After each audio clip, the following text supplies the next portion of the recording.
Please note that this feature is only available for group admins. If you are not the group admin, please contact your group admin to make this change. Thank you. The question we're addressing today is, I have a course in my cart. How do I assign this to my staff member? Well, simple. First, you will want to actually purchase the course. You won't be able to make any modifications until the course is purchased. Once the course has been purchased, you will see the course appear in the admin's group account under My Account dashboard. If you scroll down to Group Member Courses, you will be able to see the course listed there. Simply click on the course,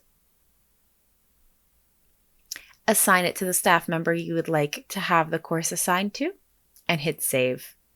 Once that is complete, the user will be able to see the course under their dashboard under My Courses. I hope this helps.